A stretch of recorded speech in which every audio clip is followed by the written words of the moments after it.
Hi hello welcome to hash tag you. నా పేరు సకీర్.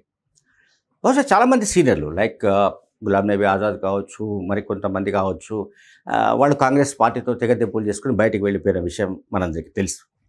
అది గతం. ఇప్పుడు తాజాగా కేరళ రాష్ట్రానికి సంబంధించిన Congress party MP, Congress party ప్రముఖుడు శశి థరూర్ కూడా లక్ష్మణ రేఖను దాటినట్టుగా స్పష్టంగా కనిపిస్తోంది. అంటే మనం ఏమంటాము, లక్ష్మణ రేఖ అంటే పార్టీ లైన్ దాటి వెళ్తున్నట్టుగా కనిపిస్తోంది.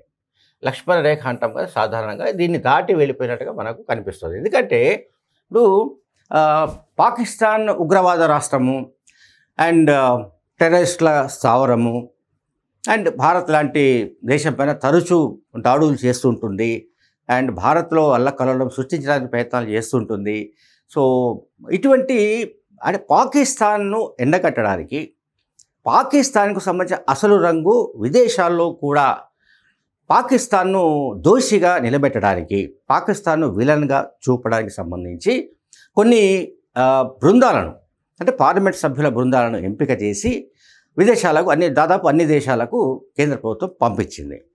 ఇక్కడ జరిగింది ఏంటంటే, శశి థరూర్కు సంబంధించి ఏంటంటే, కాంగ్రెస్ పార్టీ హైకమాండ్కు తెలియజేయకుండానే ఒక బృందానికి శశి థరూర్ను సారథిగా, అంటే నాయకుడిగా కేంద్ర ప్రభుత్వం ఎంపిక చేసింది. అంటే ప్రధానమంత్రి మోడీ ఎంపిక చేశారు.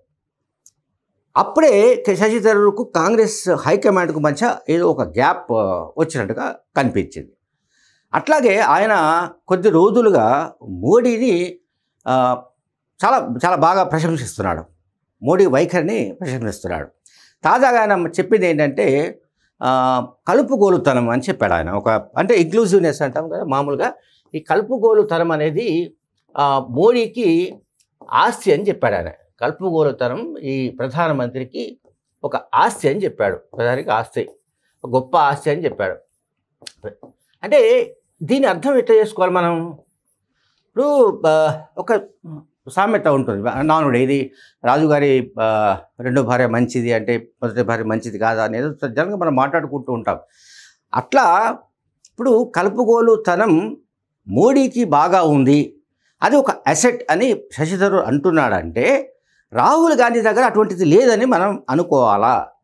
శశి థరూర్ అట్లా అనుకుంటున్నాడా తెలియదు. అండ్ మోరోవర్, ఇంతకు ముందు కూడా శశి థరూర్ ఏంటి, ఈ లక్ష్మణ రేఖను దాటి కామెంట్స్ చేశాడు ఆయన. ఏమని చేశాడంటే, ఈ మన సర్జికల్ స్ట్రైక్స్ కావచ్చు, లేకుంటే పాకిస్తాన్ పైన దాడులకు సంబంధించిన ఇష్యూస్ కావచ్చు, వీటన్నిటి గురించి కూడా కేంద్ర ప్రభుత్వాన్ని ప్రశంసిస్తూ ఆయన కొన్ని ట్వీట్లు చేశాడు. వాటిని ఖండిస్తూ ఆయన అసలు ఈ శశి థరూర్ను సూపర్ అధికార ప్రతినిధిగా బీజేపీ నియమించుకుంటే బాగుంటుందని కూడా కాంగ్రెస్ పార్టీకి సంబంధించిన కొంతమంది అధికార ప్రతినిధులు ఆల్రెడీ విమర్శలు గుప్పించారు. ఆ విమర్శలకు శశి థరూర్ కౌంటర్ కూడా చేశాడు. తాజాగా ఈ కలుపుకోలుతనం గురించి కూడా ఇప్పుడు పత్రికల్లో కథనాలు వస్తున్నాయి. శశి థరూర్ క్రమంగా కాంగ్రెస్ పార్టీ హైకమాండ్ నుంచి దూరం అవుతున్నట్టుగా ఒక దృశ్యం కనిపిస్తోంది. కాంగ్రెస్ పార్టీ హైకమాండ్తో ఆయనకేవో అభిప్రాయ భేదాలు ఉన్నట్టుగా కూడా స్పష్టమవుతోంది.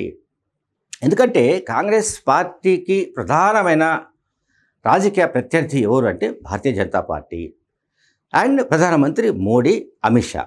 సో ప్రధానమంత్రి మోడీని కాంగ్రెస్ పార్టీకి సంబంధించిన ఒక ఎంపీ, ఒక ప్రముఖుడు పదే పదే వివిధ రకాలుగా ప్రశంసించడం అనేది దీన్ని ఎట్లా అర్థం చేసుకోవాలనే దాంట్లో కాంగ్రెస్ నాయకత్వం తలలు పట్టుకుంటున్నట్టుగా కనిపిస్తోంది.